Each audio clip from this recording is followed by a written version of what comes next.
Chào mừng quý vị quay trở lại với phần cuối cùng của chương trình Đồng tiền thông minh ngày hôm nay về chủ đề học Anh văn, và cuộc trò chuyện của chúng ta với anh Michel Leclerc là tổng giám đốc của trung tâm Anh ngữ Wall Street English. Welcome back. Thank you. You have franchises around the world, so many centers around the world, especially in Asia as well. How is Vietnam's market doing?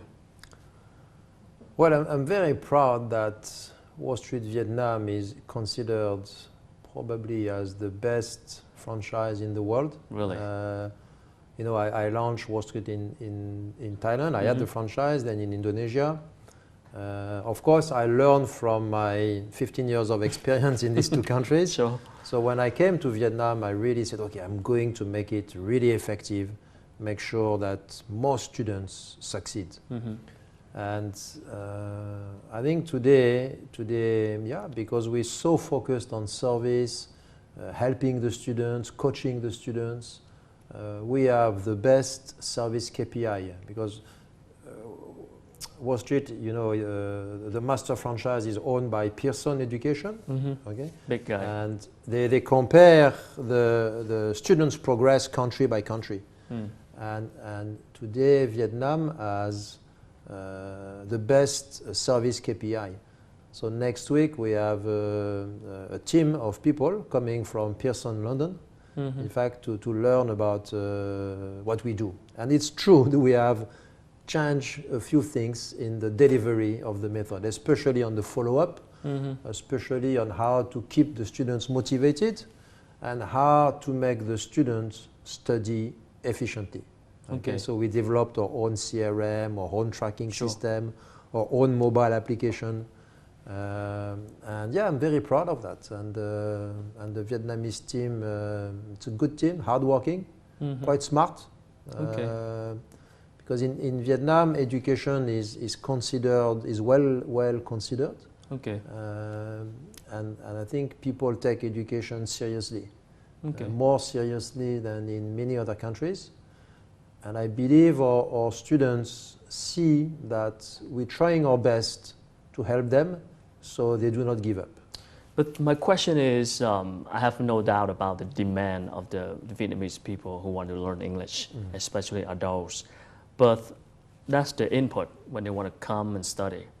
But then the output, do you follow and measure if they really succeed or if they really improve the English? Because some of them might give up along the way, or some of them might just finish the course and then it's not effective at all. Or do you measure the output as well? Sure. I mean, with the Wall Street method, there is no way you can progress and not learn. Because it's the multimedia basically is so smart, you have to learn. And then when you have a class with a teacher, the teacher has some specific exercise to give you to check if he let you pass or if you repeat. So it's a real improvement. I'm talking about real improvement, not just study for the sake of studying. Yeah. Maybe I didn't mention that before, but that's also the big advantage of this method, is that you build on solid foundation, step by step by step by step. So if you do 3 levels of Wall Street English, I can guarantee that your English is better. Now the next question is, what do you do with that in real life? Okay, and we follow our students, our alumni, and we have a program where after 6 months, we ask our alumni, have you reached your hot button? You remember the famous hot button, okay? All right. Have you reached your hot button? That's a good reminder. And we ask them after 6 months and after 12 months, okay? And at the moment, we are launching a new program, because some students, you know, they don't want to waste time and stay in contact with us. So to encourage them to share with us, so we can have real numbers and prove the efficacy of the method, what we say is, okay, please share with us how we change your life, okay? And every 6 months, we will take the 10 most beautiful stories. All right. And we will give a free course to 10 poor students. Okay. And then you will be like the mentor of that person. That's inspiring. So we're scratching our head because we want to measure this efficacy, not just in the school, but after the school. Because for me, my dream is if I really change people's life. Okay. Learning English is good, but then what do you do with it? Sure.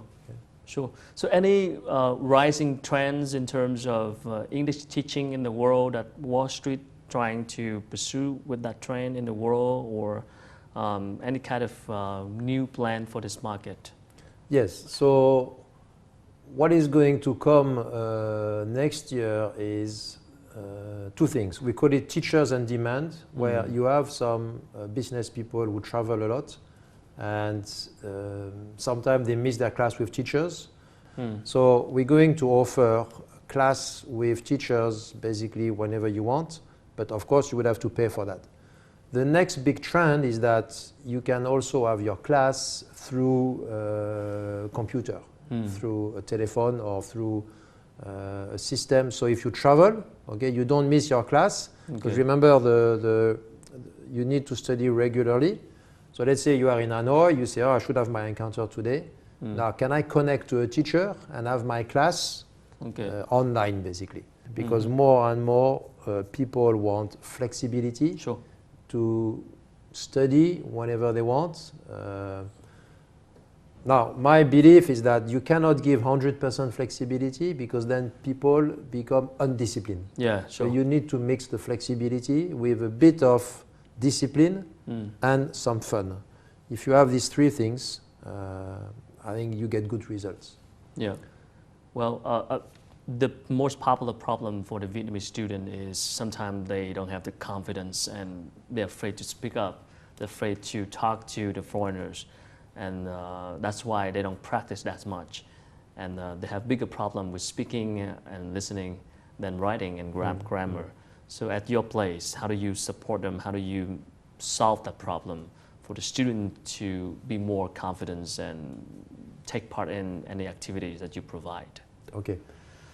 We provide what we call a total English environment. It means that when you enter the school, you have to speak English, and we tell people, don't be afraid to make mistakes. Okay. Well, that's important. Yeah. Think at a kid when he speaks with his parents. Okay, at the beginning he makes mistakes, but the fastest way to learn, okay, is to practice, to speak, and even if your pronunciation is not perfect or your grammar is not perfect, it's okay as long as people understand the message you want to send. And as long as you can understand when they speak what they want to tell you. And a lot of people resist that. They say, oh, I will only speak when my sentence is perfect. Maybe at school, you know, we are taught that way. We say, no, speak. Don't worry if you make plenty of mistakes. So we create this environment of it's okay to make mistake.